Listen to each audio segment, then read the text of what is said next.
Welcome back to the Mystery Theory. In today's video, I am going to do part 3 of the series on the Zodiac.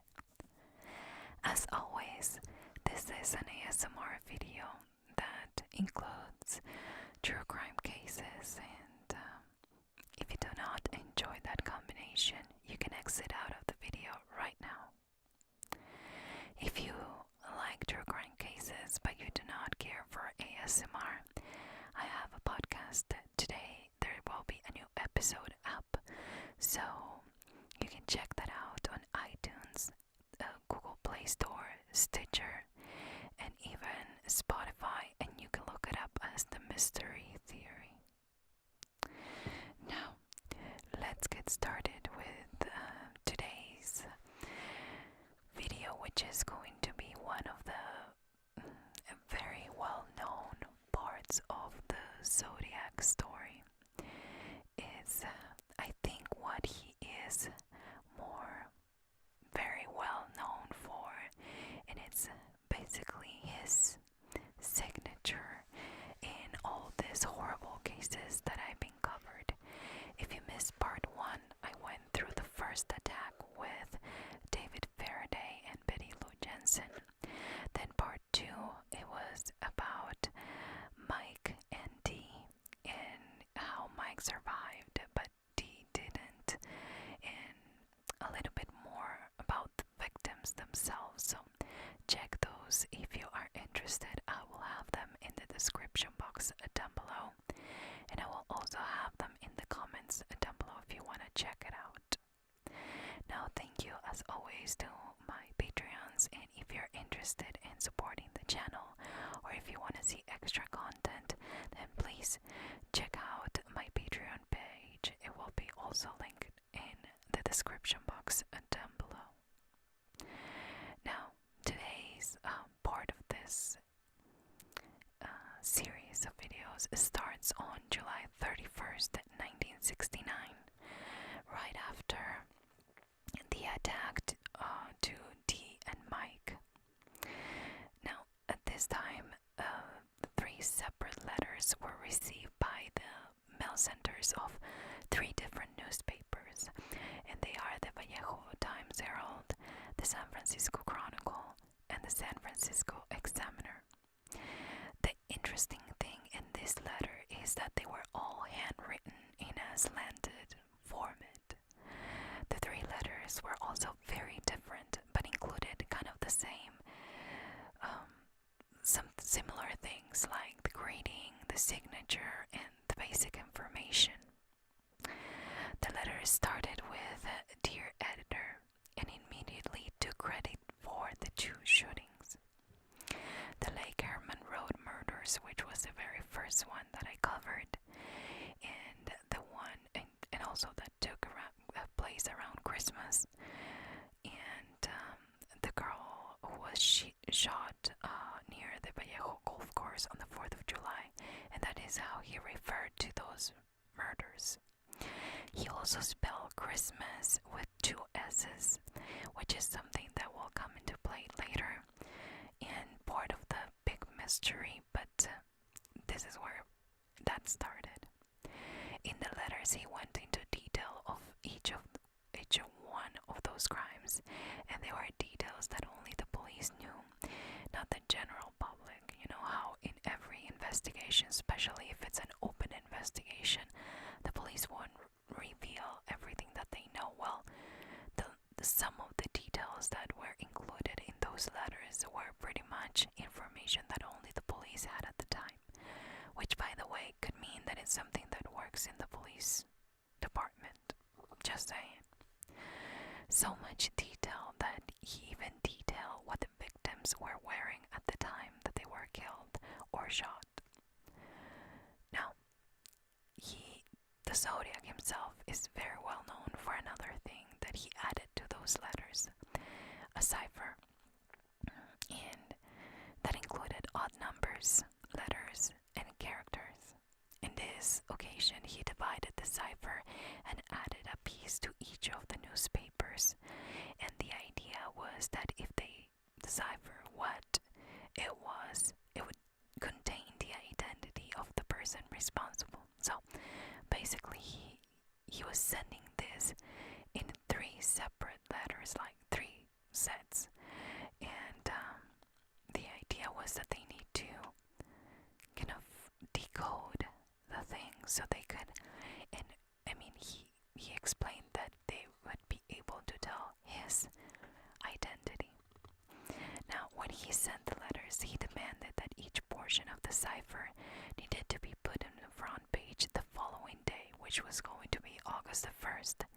And if they didn't, he would cruise around, and I'm gonna quote him, cruise around all weekend, killing lone people in the night, and then move on to kill again until I end up with 12 people over the weekend. End of quote. At the bottom of the letters, he would identify himself for the first time with a symbol, the infamous crosshair circle that most of you know what it looks like. The 3 newspapers had a big dilemma at this point and basically had 2 choices. Number 1, give these letters to the police and not publish it. And by the way, kind of risk a serial killer to continue to kill over the weekend.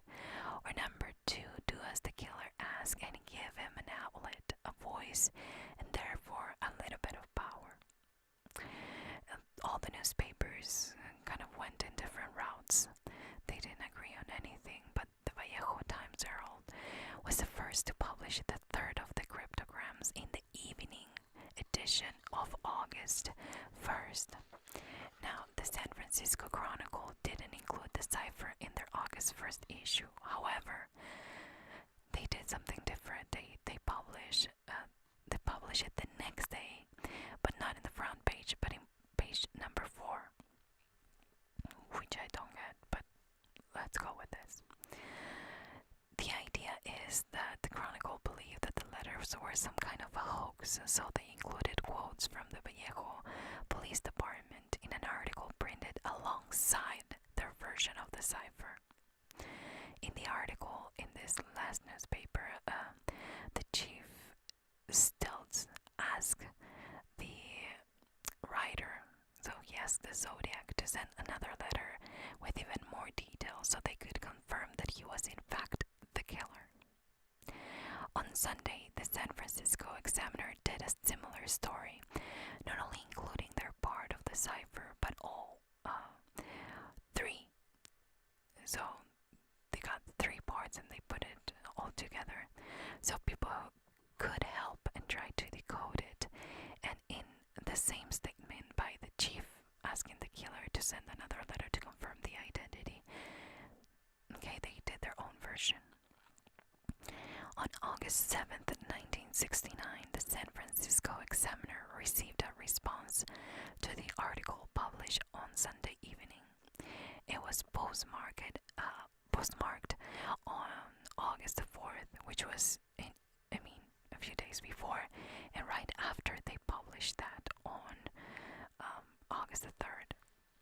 This was about 3 pages long, and it read, "Dear Editor, this is the Zodiac speaking. I answer to your asking for more details about the good times I have had in Vallejo. I shall be very happy to supply even more material. By the way, are the police having a good time with the code? If not, tell them to cheer up. When they do crack it, they will have me." And then he moved on to explain a little bit of details on each one of those 2 incidents. The one on the 4th of July. "I did not open the door. The window was rolled down already. The boy was originally sitting in the front seat when I began firing. When I fired the first shot at his head, he leaped backwards at the same time, spoiling my aim. He ended up on the back seat, then the floor in back, thrashing out very violent with his legs. That's how I shot him in the knee. I did not leave the scene of the killing with the squealing tires and a racing engine, as described in the Vallejo paper. I drove away quietly as not to not draw attention to my car. The man who told the police that my car was brown was a N-word. Not gonna say what he said. He was between 40 to 45 years old, rather shabby dress. When I hung up the phone,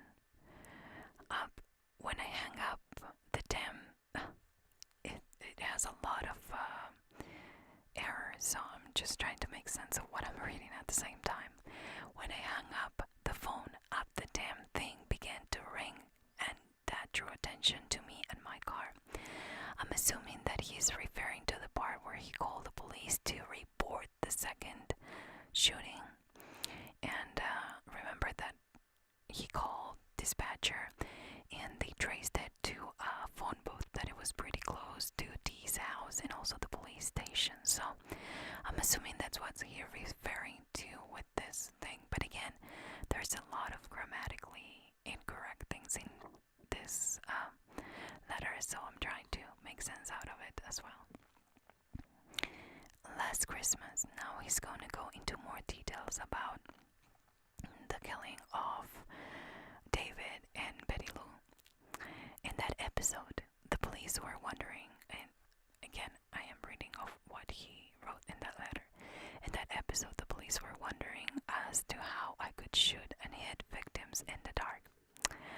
They did not openly state this, but implied this by saying it was a well-lit night and I could see the silhouettes on the horizon. Bullshit. That area is surrounded with high hills and trees. What I did was tape a small pencil flashlight to the barrel of my gun. If you notice in the center of the beam of light, if you aim it at a wall or ceiling, you will see a black dot in the center of the circle of light, about 3 to 6 inches across. When taped to a gun barrel, the bullet will strike exactly in the center of the black dot in the light. All I had to do was spray them as if it was a water hose. There was no need to use the gun sights. I was not happy to see that I did not get front page cover on that. This guy, it blows my mind. He then proceeded to sign the letter with the same crosshair symbol from the previous 3 letters. The letters were, as you can see, misspelled, but the police didn't know if it was intentional or not. Maybe this was he must have been a very smart person, maybe above average, and so he was trying to play like he wasn't. I'm not sure, but the police thought that it could go either way. Now the police started to look for the black male that was described by the Zodiac in the letter, and they also knew that the description of the killer's vehicle was given by Mike. Remember that Mike survived the attack, but is it possible that somebody else saw it? Maybe this black man, maybe he was a homeless guy that was around the booth where the Zodiac called the police to report the shooting that night. It seemed like he was enjoying this. He even started to use the name Zodiac, and I'll explain when later on. At this point, the police was desperate and sent the cryptograms to anyone who would offer help.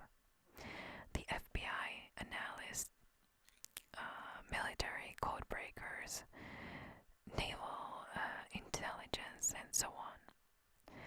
The killer promised his identity if they could find out what the cipher meant.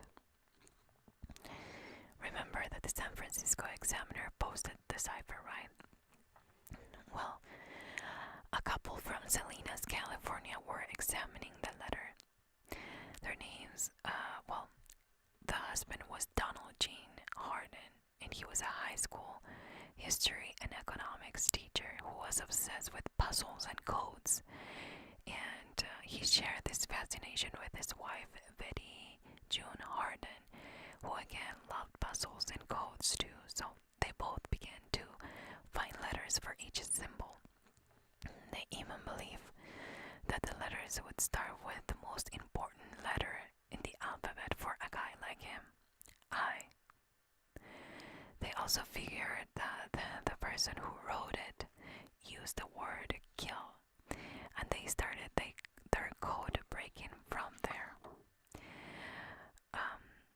By the following weekend, they had a translation of the cipher and they shared it with the local papers, and it read,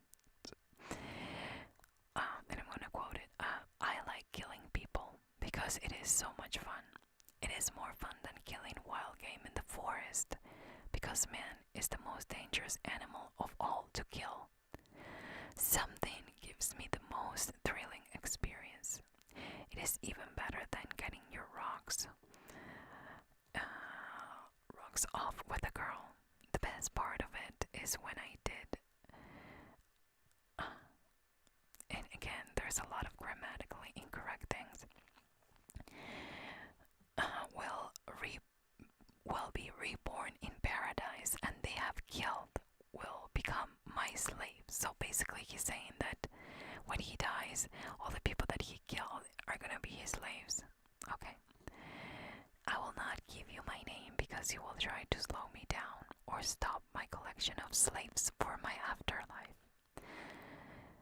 The cipher then includes 18 letters at the end, which have gone undeciphered in decades since.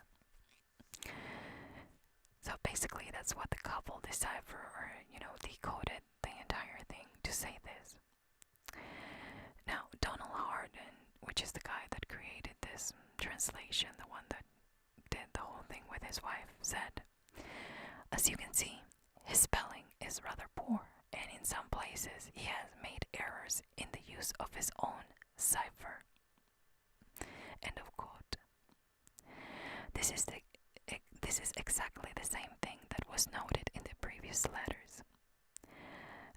This could mean that, he was an amateur and he was creating a cipher for the first time, or maybe this was which is what I think, that it was a highly intelligent person that enjoyed making the cipher as difficult as possible to crack. So maybe the misspelling was on purpose to mislead the analysts. Just as an example, the cryptogram had 12 different symbols for the letters, the letter E, and used the letter Q backwards over 16 times. Again, amateur or misleading. It kind of the same idea of the letters that he sent to the newspapers. The police at this point knew that he wasn't going to stop, and they had no idea what the 18 last characters meant. It almost felt like he was playing with the police. Maybe, okay, I'm gonna make this kind of a side note. Maybe the 18 last characters were his name, or a reference to who he is, and that was the part that they couldn't decipher. I'm not sure, but just a thought. On September 27, 1969, a couple of college students took a day trip to Lake Berisa. Specifically, they enjoyed a tiny island in this lake that is located in the lake is located in Napa County, which is about an hour north of Vallejo. Now, the couple were Cecilia Ann Shepard, who was 22 years old at the time, and Brian Calvin Hartnell, who was 20 years old at the time.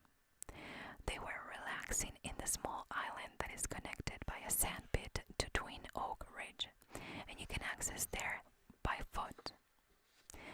They started a picnic, and it was later in the afternoon, not sunset yet, but it was later in the afternoon, when they heard a noise in the near distance.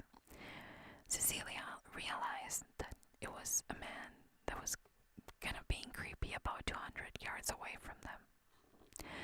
Cecilia immediately got worried, but again, this was an area that a lot of people visit. This is a public lake, it's not, private property. So Brian didn't pay that much attention. Later on, the man got closer and disappeared behind a tree. Cecilia at this point was really freaked out, and she knew that something was up, but Brian kept saying that it was okay, and he even made a joke that maybe the guy was peeing behind the tree. Around 6:30 p.m., the man got even closer, but This time he was wearing all black, and he had a gun. He pointed a pistol in their direction, and when they tried to look at him, well, they were trying to see if they could recognize the guy. They realized that he was wearing a black executioner hood that had clip-on sunglasses over the eye holes. He was also wearing a bib-like device on his chest and had an approximate 3-inch by 3-inch cross hair symbol. Again, something that identified the letters from the Zodiac. He then said that he was an escaped convict from prison. He even had a little chat with them, and he told them the prison name. The couple asked, where is this? And he said that it was either Colorado or Montana. He wasn't sure. He also said that he killed a guard during his escape, and that he then stole a car that it was too hot to continue to use. So he wanted the keys of their car, and he wanted money so he can leave and go to Mexico. They immediately threw the keys and wallets at him. But Brian, who was a pre-law sociology major, he offered extra help. He said that maybe he could write a check, maybe even help with some kind of mental or legal issues. At this point, the gunman asked Cecilia to tie Brian with some rope he brought. Then he proceeded to tie her up and double-check how she tied Brian to make sure that he couldn't escape. When the gunman got close to Brian, he said, "Your hands are shaking. Are you nervous?" That's what Brian asked the gunman. And the gunman turned around and said, very calmly, by the way, "Yes, I guess so." Then Brian continued asking in a playful mood if the gun was even loaded. So the gunman proceeded to show him the loaded bullets to both of them. Then he took a knife and started to stab Brian in total 6 times. And one of them was very, very close to his heart, but not quite. Cecilia, when she saw that, she tried to fight it, and she got stabbed 5 times in the back. Then she kind of rolled, and he continued to stab her to a total of 10 times. Brian slowed down his breathing and pretended to be dead, so the gunman left. Brian and Cecilia fought for their lives and got free. Somewhat free. They were tied very tightly, and they were bleeding profusely because of that. So they began to scream and, yell and trying to get help from anybody that could hear them. At the time, Ronald Fong, who happened to be fishing with his son, they heard the screams and went to get help at Rancho Monticello Resort, where they contacted park rangers to let them know something was going on. Park Ranger Sergeant William White received the call for help and headed that direction. By that time, a park ranger, Dennis Land, was driving in the area around Lake Berisa, and he came across a young man who was bleeding. He managed to leave the island. Brian did manage to leave the island and drag himself to the side of the road. The ranger helped Brian into his truck and called the police and paramedics at around 7:10. Remember that the incident, and keep this in mind, the incident happened at around 6:30 p.m. and the police barely made it in at 7:30. Now, both of the officers at the scene, both of the rangers started talking to the couple who were still conscious at the time, and Cecilia proceeded to give a detailed description of their attacker. She said that the suspect was an inch or 2 taller than the sergeant, which would make him 5'11", and that he weighed about 175 to 200 pounds with combed, greasy brown hair. At around 7:55, the paramedics made it there, and 45 minutes later, think about that, they were in the hospital. By the time they got there, Cecilia was in a medical coma and stayed in a coma for the next next 2 days, dying on September 29th from cerebral anoxia as a result of her wounds. I'm gonna leave this part here today. Tomorrow we're gonna cover another part, which is a very interesting part that kind of connects everything. A lot more of what he continued to do and the audacity that this guy had to continue this circus with the media and with the police and everything. Up until this point, we can realize, at least I can realize, that this guy had planned this. This is not something that he was doing, because he felt like it that night. I mean, he was very well prepared. He knew guns, he knew how to shoot. Maybe he was even an avid hunter. Maybe this, at this point, we know 3 of the shootings, let's call it that, because not everyone died, but that he did, and he actually, told the police that he did it. He basically confessed to do it. But at the same time, I feel like this gives us a better idea by knowing the victims, by knowing what he's sending, and by knowing that in the back of his mind, he really wants to get caught, because I don't think anybody would do this thinking, maybe he did think he was going to get away with it, but most people in this situation are following this. It has to do more with the idea that they don't say it, but deep inside, it's kind of they're trying to get caught. Maybe he was trying to prove a point that, he was smarter than the police. But there's a lot more to this story, so I